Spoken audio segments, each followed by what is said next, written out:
আশাও করতাম ওখানে ওখানে গান বাজনা হয় এবং বিয়ে বাড়িতে নাচ হচ্ছে। দুবাইতে গেছি আমি, দুবাইতে নাচ হচ্ছে, মুজরা আছে, ডিস্কো আছে। কাতারে গেছি আমি, বাহরাইন গেছি, হ্যাঁ, দোহা গেছি, কোনো জায়গা তো বাকি নেই। সৌদি আরব জেদ্দাতে গেছি, হ্যাঁ। এখন তো সব কিছু ওপেন। এখানে বাংলাদেশে তুমি বলছো গান বাজনা হারাম, গান করা যাবে না, হ্যাঁ। অশ্লীল কিছু এটা যদি হয় এটা তো আমরাও আছি এর বিপক্ষে।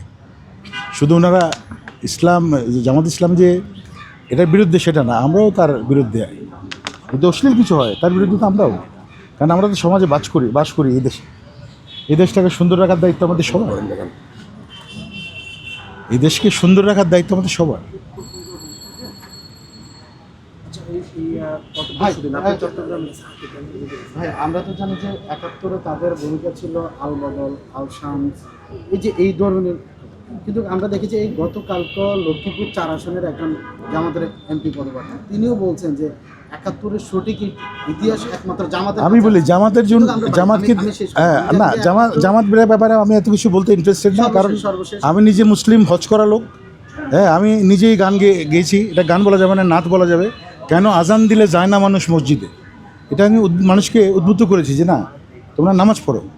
কবর থেকে বলছি মাগো, এটা কাল্পনিক, আছি বড় বিপদে, কেন আজান দিলে যায় না মানুষ মসজিদে, এই গান তো আমি গেয়েছি। এটা তো শিক্ষা, মানুষকে বোঝানো যে তোমরা নামাজ পড়ো। আর হিন্দু ভাই হলে তুমি মন্দিরে যাও, হ্যাঁ, সব ধর্মে আছে। ভাই, সর্বশেষ আমার প্রশ্ন, আমি জামাতের আমিরের অ্যাক্সিডেন্ট যে কর্মজীবী মহিলারা এইটা শোনার পরে আপনি খুব কষ্ট পেয়েছেন কি?